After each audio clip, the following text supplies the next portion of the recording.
Assalamualaikum warahmatullahi wabarakatuh. Bismillah, alhamdulillah, wassalatu wassalamu ala rasulillah sallallahu alaihi wasallam. Teman-teman, hari ini Ustazah mau bercerita nih. Ada yang tahu nggak Ustazah mau bercerita apa?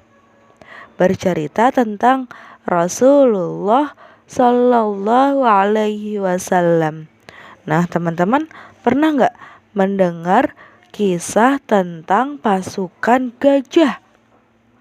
Mereka adalah pasukan yang hendak menyerang Ka'bah. Untuk melindungi Ka'bah, Allah mengutus apa, teman-teman? Allah mengutus burung yang berbondong-bondong yang membawa batu-batu panas. Pasukan bergajah pun binasa. Akhirnya Ka'bah kembali aman.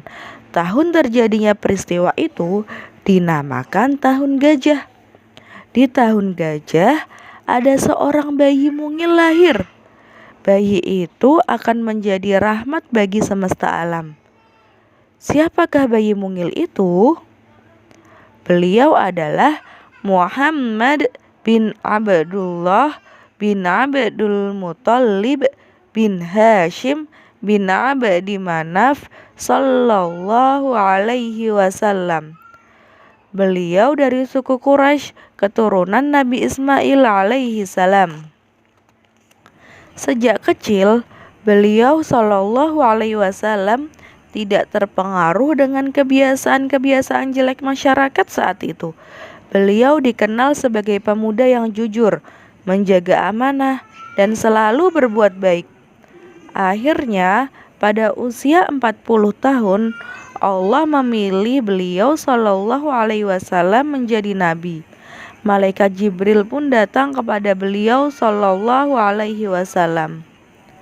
Kemudian datanglah perintah dari Allah agar Nabi Muhammad sallallahu alaihi wasallam menyampaikan wahyu kepada manusia. Pada saat itulah beliau sallallahu alaihi wasallam diangkat menjadi Rasul Allah.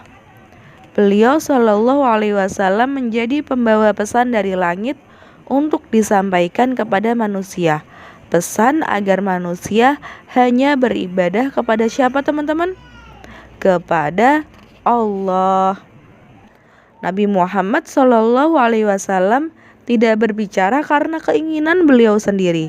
Perkataan beliau sallallahu alaihi wasallam adalah petunjuk dari Allah kepada manusia agar manusia dapat merasakan hidup bahagia di dunia dan di akhirat. Beliau sallallahu alaihi wasallam membawa berita-berita dari Allah, misalnya kisah-kisah umat terdahulu maupun kejadian yang terjadi di masa depan. Berita-berita tersebut harus kita imani. Kita harus yakin dengan petunjuk Allah. Rasulullah Shallallahu Alaihi Wasallam juga membawa perintah-perintah dari Allah.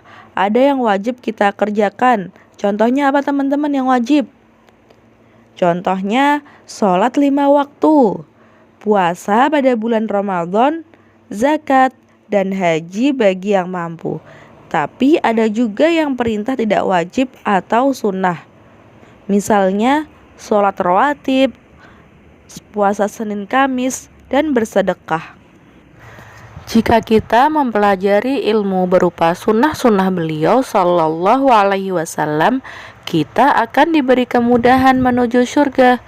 Jika kita mengamalkan agama ini dengan mengikuti cara beragama beliau sallallahu alaihi wasallam, kita akan dipersilakan minum dari telaga beliau pada hari kiamat kelak. Siapa nih yang mau minum dari telaga Rasulullah sallallahu alaihi wasallam dan masuk surga? Mau semua ya? Masya Allah. Semoga kita semua menjadi orang yang selalu meneladani beliau sallallahu alaihi wasallam. Amin.